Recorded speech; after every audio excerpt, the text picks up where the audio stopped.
पिंपरी चिंचवडमधील मोशी कचरा डेपो दुर्घटनेत 72 तासांनंतरही शोधकार्य सुरूच। काही वेळापूर्वी बचाव पथकाला 3 जण दिसले। शोधकार्यास उशीर होत असल्याने नातेवाईक संतापले। नातेवाईकांना अश्रूही अनावर।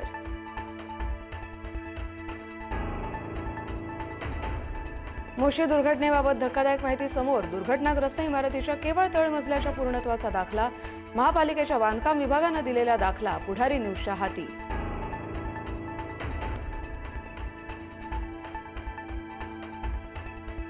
देवेंद्र फडणवीस केंद्रात गेले तर बावनकुळे मुख्यमंत्री होतील, संजय राऊत यांचा मोठा दावा। तर फडणवीस स्वतः बावनकुळेंची शिफारस करतील। फडणवीस पंतप्रधान झाल्यास आनंद होईल अशीही राऊतांची प्रतिक्रिया।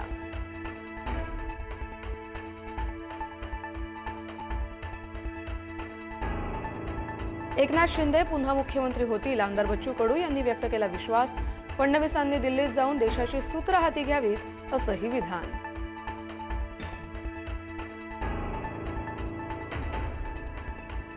भाजप देशात राष्ट्राध्यक्ष पद्धत आणण्याच्या तयारीत, खासदार संजय राऊत यांचा आरोप। ट्रम्प सारखं देशात हे राज्य करतील। भाजपला वन पार्टी वन इलेक्शन मध्ये जास्त रस असल्याचाही राऊतांचा आरोप।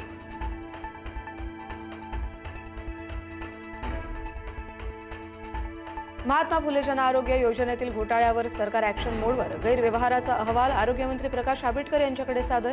तर मुख्यमंत्र्यांकडून एसआयटी चौकशीची घोषणा। आतापर्यंत 8 रुग्णालयांवर कारवाई।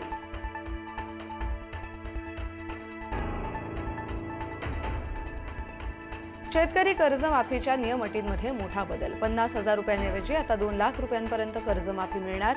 2026-27 ची ही अट काढून टाकली। मुख्यमंत्र्यांची विधानसभेत घोषणा।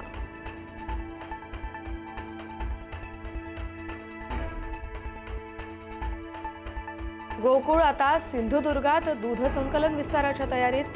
विकास सेवा संस्थांमार्फत होणार दूध संकलन। सिंधुदुर्गात रोज 30,000 लिटर दूध संकलन।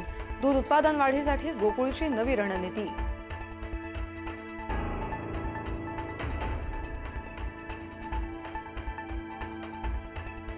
एटीएसचे राज्यभरात 150हून अधिक ठिकाणी छापे। पाकिस्तान स्थित शहजाद भट्टीच्या कथित नेटवर्क विरोधात कारवाई।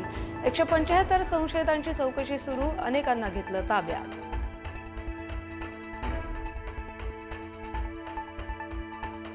केतन अग्रवालच्या वडिलांचं राष्ट्रपती द्रौपदी मुर्मू यांना पत्र। मुलगा गेला आणि 20 दिवसात वडीलही गेले। कुटुंब उद्ध्वस्त झालं असून हा खटला फास्ट ट्रॅक कोर्टात चालवण्याची पत्रातून मागणी।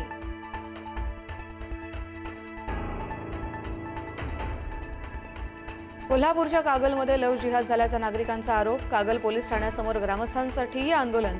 मुलीला पालकांच्या ताब्यात देण्याची आंदोलकांची मागणी।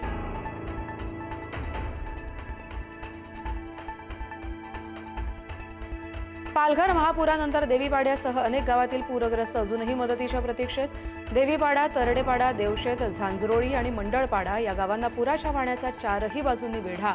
कुटुंबांना घरांच्या छतावर काढावी लागली रात्र।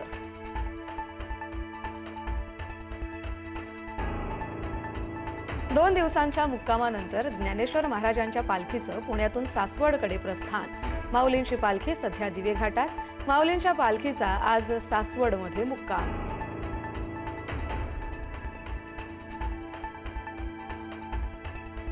राम मंदिर देणगी अपहार प्रकरणी आरोपींच्या नातेवाईकांची बँक खाती पोलिसांच्या रडारवर। 50हून अधिक खात्यांची चौकशी सुरू। तर देणगी मोजणाऱ्या 23 कर्मचाऱ्यांचे एकाच वेळी राजीनामे।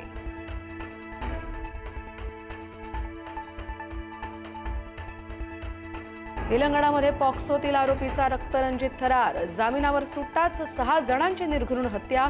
पीडितेसह तिची आई आणि आजीची हत्या, तर स्वतःची पत्नी आणि 2 चिमुरड्यांचाही घेतला जीव।